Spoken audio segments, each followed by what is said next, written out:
we start with the Sefer Shmiras Haloshon, and the topic today is do whatever you can, part 1.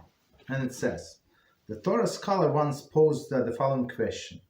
If one has failed to concentrate while reciting Shmona Esrei prayer and finds himself near its conclusion, with what approach can he inspire himself to pray the remainder of the prayer, with a proper concentration?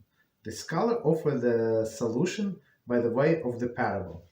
So, and it happens, as we know, it happens to the best of us, even to the best of us. So you pray, and you continue turning the pages, and then you ask yourself, did I really say all of these words? Like, really? Did I? Right? And even though it was only a few seconds ago, you do not remember. Okay, it happened to me a few times, for sure, unfortunately, right? So what is the solution? Okay, I'm closer to the end. Okay, for sure, since I turned the pages, maybe I sent something, most likely, right? The young girl, so it's very famous parable. A young girl was standing in a marketplace with a large basket of apples for sale. Suddenly a thief approached and began to snatch apples from out of her basket. The girl became confused and stood helplessly, not knowing what to do. Someone who was watching from a distance called out to her, "What are you standing still? What are you waiting for? That he should grab everything? Just as he is grabbing, you should also grab whatever you can to get whatever you can get will still be yours, right? Whatever you can get, so he is still, okay, that's beyond your control, but what is up to you is whatever you can save, right? Same as us. And so it is regarding the prayer, if one was overcome with lethargy, right, and mindlessness, daydreaming, at the start of the Shmona Esrei, and suddenly finds himself near the prayer's end without having grabbed any apple, so in double quotes, right?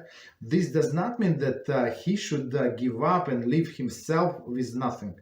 Rather, he should strive with all his inner strength to concentrate on the remainder of the blessing. And now, like after a person realizes the way I see it, right? The way I see that when person realizes what he's missing, right? That he missed a lot of the prayer, so he would be like very eager and would have a better concentration.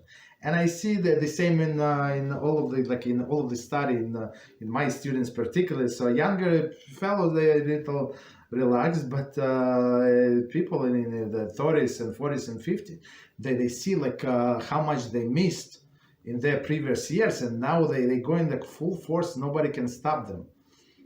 You understand? So they understand how much they miss. So trying to get the gain as much as possible, which is very commendable.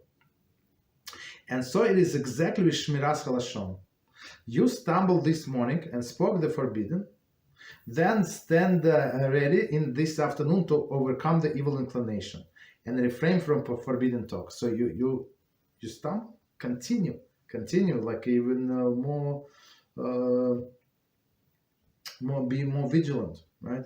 And if you fail in the afternoon, nevertheless strengthen yourself to battle with more tomorrow. Surely Hashem will help you to succeed.